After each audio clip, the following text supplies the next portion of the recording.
Dans le village de Nkolo, la terre avait cessé de respirer. Elle était craquelée, aride, comme une vieille peau fatiguée. Plus une seule goutte d'eau ne tombait du ciel, plus une seule plante ne poussait. Les récoltes étaient mortes, et avec elles, une partie de l'espoir des villageois. Les femmes portaient sur leur tête des calebasses désespérément vides, leurs pas lourds sur un sol qui ne répondait que par des nuages de poussière. Les anciens, les gardiens de la mémoire, murmuraient que les esprits avaient détourné leur regard, abandonnant le village à son sort. C'était une malédiction, une punition silencieuse dont personne ne comprenait la cause. Au cœur de ce village assoiffé vivaient deux sœurs que tout opposait, comme le jour et la nuit, comme la terre fertile et le désert. Malia, la plus jeune, avait un regard doux qui semblait porter toute la tristesse du monde, mais aussi une force tranquille. Ses mains étaient toujours couvertes de poussière, car elle passait ses journées à creuser, à chercher la moindre source d'humidité, la plus petite flaque d'eau cachée pour la rapporter aux anciens et aux enfants, les plus vulnérables. Elle ne se plaignait jamais, son cœur était aussi généreux que la terre l'avait été autrefois. Tara, son aînée, était d'une beauté saisissante, fière et consciente de son pouvoir de séduction. Elle passait ses journées devant les miroirs polis que leur père avait ramenés d'un lointain voyage, admirant son reflet, lissant sa peau pour la protéger du soleil brûlant. Elle refusait de salir ses mains ou de laisser la sueur perler sur son front. Pour elle, le travail de la terre, la quête de l'eau, c'était une souffrance indigne d'elle. « Je ne suis pas née pour souffrir », répétait-elle souvent à qui voulait l'entendre, avec une arrogance qui blessait ceux qui luttaient pour survivre. Un jour, un roi viendra me chercher dans son palanquin et m'emmènera loin d'ici. Elle rêvait d'une vie de luxe, loin de la poussière et de la misère de Nkolo. Un jeune cultivateur du village, nommé Keno, était secrètement et profondément amoureux de Tara. Il était fidèle, travailleur, et malgré la sécheresse, il parvenait encore à faire pousser quelques maigres légumes grâce à son acharnement. Un jour, il prit son courage à deux mains. Il avait passé des semaines à tresser une simple bague avec les fibres les plus rares et les plus solides qu'il avait pu trouver. C'était tout ce qu'il avait à offrir, mais c'était un cadeau venu du cœur. Il s'approcha de Tara alors qu'elle se mirait et lui tendit la bague avec un sourire timide. « Tara, ceci est pour toi. C'est le symbole de ma promesse, celle de prendre soin de toi. » Tara le regarda avec un mépris glacial. Elle prit la bague entre ses doigts, fins, l'examina une seconde, puis la laissa tomber au sol, dans la poussière. Le petit objet roula et s'immobilisa, symbole d'un cœur brisé. « Je veux de l'or, Keno, pas la misère de ce village. Garde tes promesses pour une femme qui se contente de peu. » Keno resta là, silencieux, le cœur lourd, tandis que Tara lui tournait le dos pour retourner à son reflet. À cet instant précis, un grondement sourd monta des profondeurs de la terre. Le sol se mit à vibrer, faisant trembler les cases et les quelques arbres décharnés qui tenaient encore debout. Les villageois, effrayés, sortirent de leur maison, leurs visages marqués par l'incompréhension et la peur. Le bruit venait de la direction de la forêt interdite, un lieu sombre et dense où personne n'osait s'aventurer, un lieu que l'on disait habité par des esprits anciens et dangereux. Soudain, des arbres se brisèrent avec un bruit de tonnerre.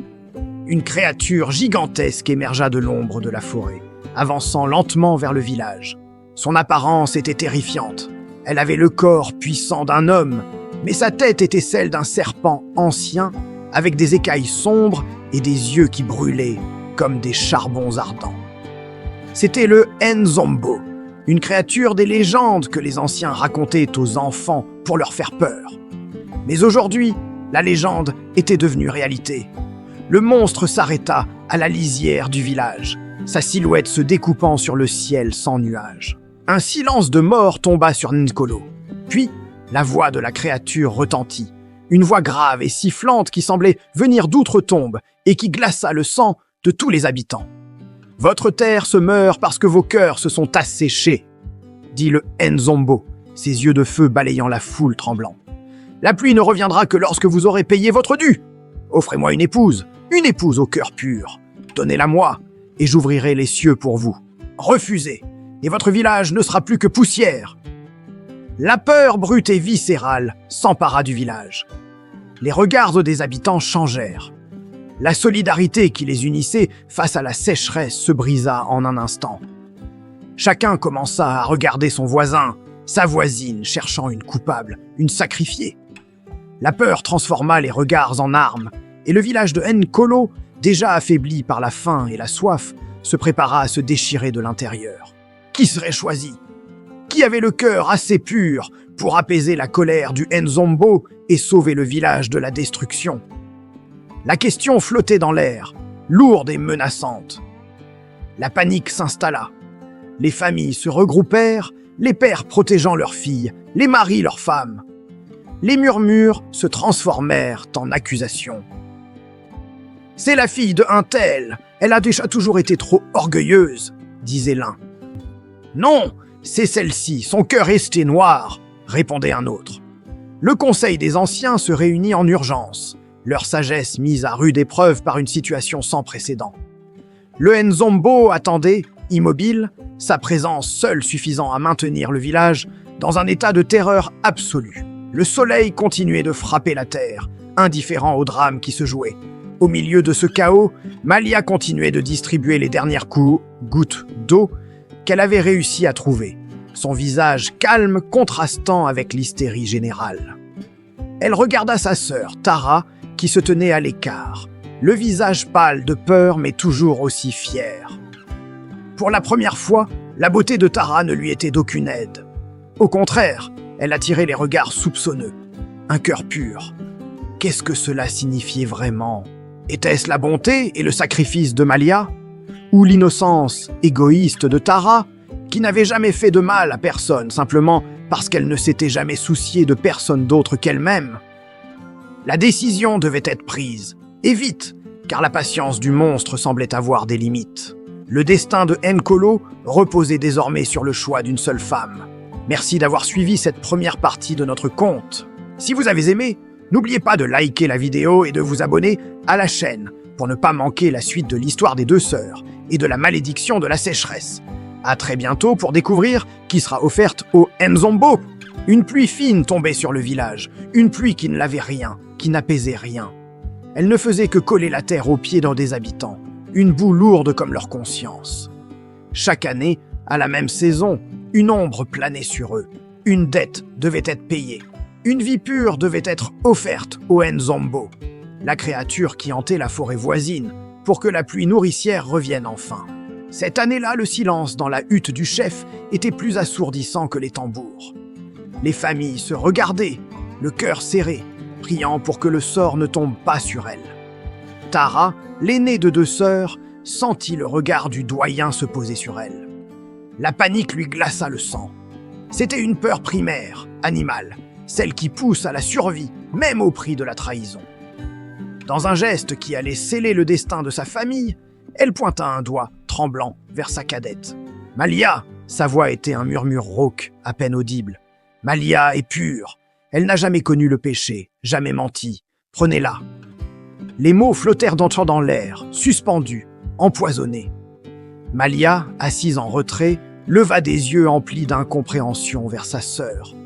Comment? Pourquoi? Il n'y eut pas de temps pour les questions.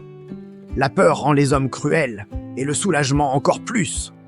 Avant qu'elle ne puisse crier, des mains rugueuses la saisirent. Les visages de ses voisins, autrefois familiers et bienveillants, étaient même devenus des masques de détermination froide. Ils la traînèrent hors du village, à travers les sentiers boueux, jusqu'à l'orée de la forêt interdite. Là, au pied d'un immense baobab, dont les branches ressemblaient à des griffes tendues vers le ciel, ils la déposèrent comme une offrande. La peur de Malia était si grande qu'elle ne pouvait plus ni bouger, ni parler. Son souffle était court, son cœur battait à se rompre. Puis, une présence se manifesta. L'air devint plus froid, les bruits de la forêt s'éteignirent. Une silhouette massive émergea de l'ombre des arbres. Ce n'était ni un homme, ni un animal. Le Nzombo. Il était immense, sa peau sombre comme l'écorce brûlée, ses yeux brillants d'une lueur ambrée et étrangement triste. Malia ferma les yeux, attendant la fin. Mais au lieu d'une douleur fulgurante, elle sentit des mains étonnamment douces la soulever du sol. La créature la tenait avec une délicatesse qui contrastait violemment avec son apparence monstrueuse. Sans un bruit, il se retourna et s'enfonça avec elle dans les profondeurs de la forêt. Derrière eux, comme si le ciel attendait ce départ, la pluie cessa de crépiter et se transforma en un déluge bienfaisant. Au village, des cris de joie éclatèrent. Les tambours se mirent à résonner, appelant à la danse et à la fête. On célébrait la pluie, la survie, la fin de la peur. On oubliait déjà le prix payé. On oubliait déjà le visage de Malia. Le crime collectif fut noyé sous la liesse générale. Mais pour Malia, le voyage ne faisait que commencer. La créature la porta pendant des heures, traversant une végétation si dense que la lumière du jour peinait à percer. Elle s'attendait à chaque instant à être dévorée, sacrifiée sur un autel de pierre. Pourtant, ils arrivèrent dans une grotte cachée derrière une cascade. L'endroit était étonnamment accueillant. Un feu crépitait dans un foyer et des peaux de bêtes tapissaient le sol. Le Nzombo la déposa délicatement près du feu. Malia, tremblante de froid et de peur, le regarda s'éloigner pour revenir avec des racines et des herbes. Avec une précaution infinie, il commença à nettoyer les égratignures qu'elle s'était faites en étant traînée par les villageois. Il ne disait rien, mais ses gestes parlaient psy pour lui. Il ne témoignait d'aucune agressivité, seulement d'une sorte de sollicitude mélancolique. Plus tard cette nuit-là, alors que Malia commençait à peine à se détendre, un grognement féroce déchira le silence de la grotte. Une autre créature, faite d'ombre et de fumée, surgit à l'entrée, ses yeux rouges brillant de haine. Malia hurla. Aussitôt, le Nzombo se plaça devant elle, un rempart protecteur. Il poussa un rugissement si puissant qu'il fit trembler les parois de la caverne et se jeta sur la bête d'ombre. Le combat fut bref, mais d'une violence inouïe. Finalement, le Nzombo parvint à repousser l'intrus qui se dissipa dans la nuit. Épuisé, il revint près du feu, son corps portant de nouvelles blessures. C'est alors, pour la première fois, qu'il parla.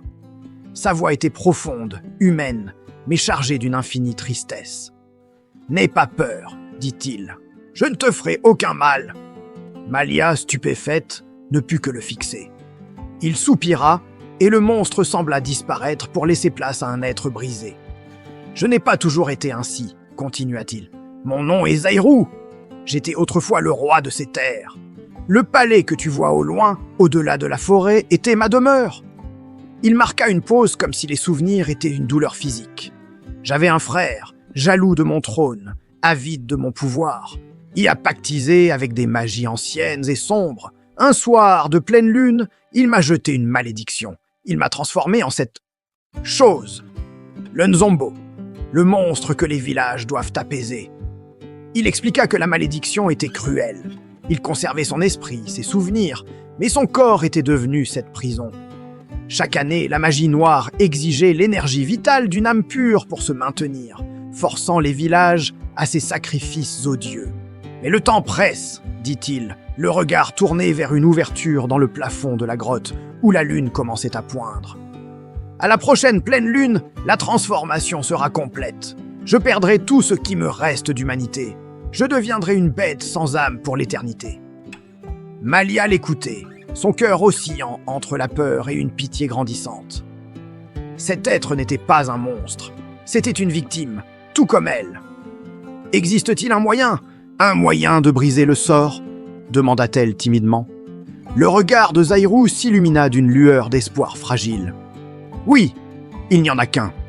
Mon frère conserve dans la salle du trône une fiole sacrée Trolisok, un artefact ancien qui peut annuler les plus puissantes malédictions. Mais je ne peux m'approcher du palais. La magie qui m'emprisonne me l'interdit. Seule une personne pure de cœur, qui n'est pas liée au sortilège, peut la récupérer. » Il la regarda, ses yeux ambrés la suppliant. « Malia, je sais que je n'ai aucun droit de te demander cela, après ce que ton peuple t'a fait subir. Mais tu es mon dernier espoir. Si tu réussis, non seulement je retrouverai ma forme humaine, mais le cycle des sacrifices prendra fin pour toujours. Plus aucune jeune femme ne sera offerte à la forêt. » Le dilemme était terrible. Retourner vers le monde des hommes, vers ce palais royal gardé, c'était risquer sa vie à nouveau. Mais rester ici signifiait condamner Zairu et perpétuer le sacrifice annuel. Elle pensa à sa sœur, Tara, à la trahison née de la peur. Elle pensa aux futures jeunes filles qui pourraient en subir le même sort. Elle regarda Zairu, le roi maudit, le monstre au cœur brisé. Et malgré la peur qui lui nouait encore l'estomac, une nouvelle détermination naquit en elle. Elle se redressa, le menton levé. « J'accepte. Merci d'avoir regardé. Si cette histoire vous a plu, n'oubliez pas de liker la vidéo, de vous abonner à la chaîne et d'activer la cloche pour ne manquer aucun épisode de nos légendes oubliées. À très bientôt. Le sort de Zairu, l'homme derrière le monstre, ne tenait plus qu'à un fil. Malia avait bravé tous les dangers. Elle avait traversé l'ombre du Nzombo, le cœur battant, pour atteindre ce moment. Dans les couloirs du palais africain, où chaque pierre semblait respirer la peur et la tyrannie, elle avait échappé de peu à des pièges mortels. Son objectif était clair, s'emparer de la fiole magique, cet unique espoir de briser la malédiction qui avait transformé le roi en bête. Mais dans la précipitation et la violence de l'affrontement final, alors que le monstre la chargeait une dernière fois, la fiole lui glissa des doigts. Un bruit de verre brisé résonna, et le liquide précieux, au lieu de se répandre inutilement, fut absorbé par la terre elle-même. Pendant une seconde, le temps sembla suspendu. Le silence se fit, un silence lourd, pesant, comme le souffle retenu du monde entier. Puis, une lumière éblouissante, d'un vert émeraude et d'un or pur, jaillit du sol. Elle engloutit le Nzombo dans un tourbillon d'énergie mystique. La magie ancestrale de cette terre, réveillée par le sacrifice de la potion, opérait son miracle. Quand la lumière se dissipa enfin, ce n'était plus le monstre qui se tenait là. C'était Zairu, l'homme, revenu à sa forme humaine, les yeux encore embués de confusion mais reconnaissant celle qui l'avait sauvé. Le règne du tyran était terminé. Zairu tomba à genoux devant Malia. Sa voix, encore rauque, tremblait d'une émotion contenue. Il la regarda, non pas comme une simple villageoise, mais comme son égale, sa sauveuse. « Tu as vu l'homme derrière le monstre, » dit-il. « Tu as cru en moi quand tous me fuyaient. Malia, veux-tu être ma reine ?» Les murs du palais, témoins silencieux de tant de souffrances, semblaient applaudir ce nouveau départ. Leur retour au village ne fut pas discret. Un cortège royal, somptueux et joyeux, les accompagna. Des bannières aux couleurs vives flottaient au vent. Des musiciens jouaient des airs de célébration. En voyant arriver cette procession, les villageois sortirent de leur hutte, d'abord méfiants, puis stupéfaits. Celle qu'ils avaient là, bannie, celle qu'ils avaient offerte en sacrifice à la bête, revenait aujourd'hui, une couronne étincelante sur la tête, aux côtés de leur roi retrouvé. Un par un, ils tombèrent à genoux, non par peur, mais par respect et admiration. Leur ancienne paria était devenue leur souveraine. Pendant ce temps, loin de la liesse générale, une ombre se consumait de l'intérieur. Tara, la sœur de Malia, ne supportait pas de voir ce triomphe. La jalousie, ce poison qu'elle avait laissé grandir en elle, la dévorait. Elle ne voyait pas le bonheur de sa sœur, seulement sa propre défaite. Rongée par l'envie, elle s'enfuit du village, se perdant volontairement dans les profondeurs de la forêt interdite. Elle voulait tout, la richesse, le pouvoir, tout ce que Malia possédait désormais. C'est là, dans l'obscurité des arbres anciens, qu'elle rencontra une créature étrange. Elle était entièrement couverte d'or, scintillant sous la lune, et sa voix était douce comme le miel. Elle lui promit tout ce dont elle rêvait, des richesses infinies, une puissance qui éclipserait celle de n'importe quelle reine. Tara, aveuglée par sa cupidité, ne se méfia pas. Elle crut avoir trouvé un roi bien plus grand que Zairu. Mais ce n'était pas un roi, c'était le Yékar, le mangeur d'âmes, une entité maléfique qui se nourrit de la corruption des cœurs. Il ne lui offrit pas l'or, il devint son or, l'enveloppant dans une étreinte froide et mortelle. Ses cris d'agonie se perdirent dans le silence de la nuit, un écho tragique à sa propre jalousie. Personne ne l'entendit. Malia, elle, régna avec sagesse et compassion. Elle n'oublia jamais d'où elle venait, et son règne fut juste et prospère.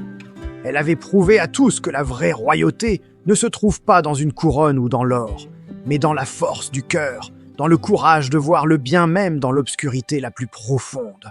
Cette histoire nous laisse une leçon puissante. La jalousie veut tout prendre, mais ne donne jamais rien en retour. Elle est un feu qui consume tout sur son passage et qui finit toujours par dévorer celui qui l'abrite. Elle vous promet le monde pour mieux vous prendre votre âme. Souvenez-vous merci d'avoir écouté jusqu'au bout. Si cette histoire vous a plu, n'hésitez pas à laisser un pouce bleu et à vous abonner pour ne pas manquer les prochaines légendes. À très bientôt.